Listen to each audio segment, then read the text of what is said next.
शिवलिंग भगवान शिव और पार्वती माता का आदि अनादि एकल रूप है। पुरुष और प्रकृति की समानता का प्रतीक भी है।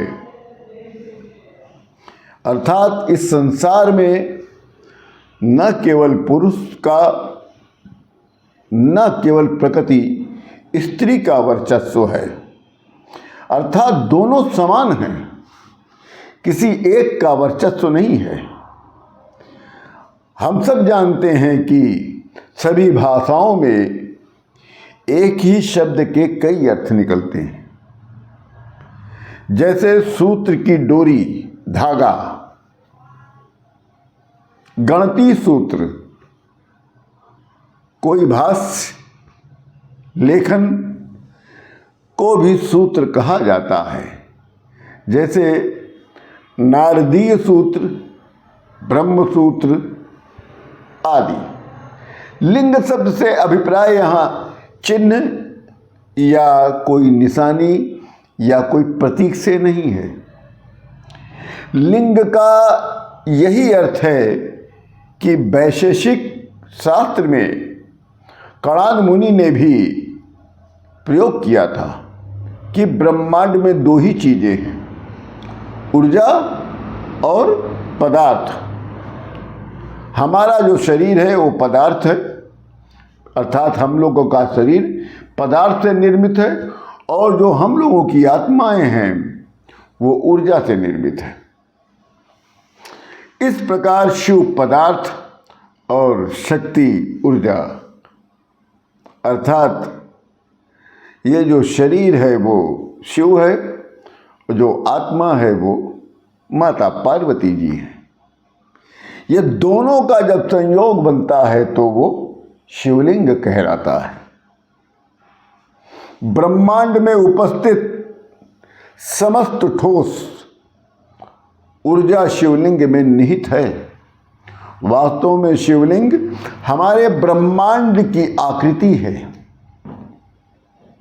शिवलिंग जो है ब्रह्मांड की आकृति है।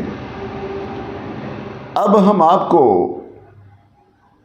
वैज्ञानिक आइंस्टीन का सूत्र से समझाते हैं, जिसके आधार पर परमाणु बम बनाया गया।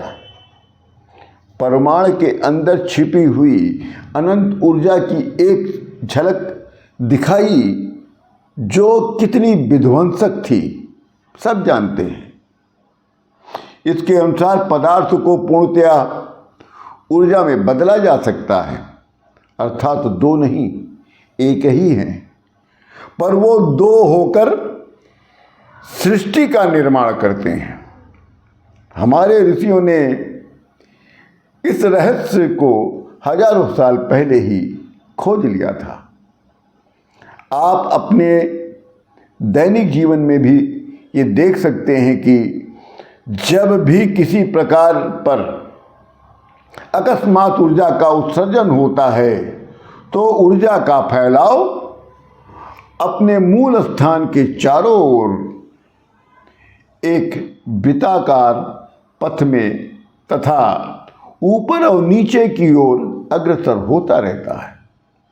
अर्थात 10 दिशाओं, 8 दिशा की प्रत्येक डिग्री 360 डिग्री प्लस ऊपर और नीचे का होना।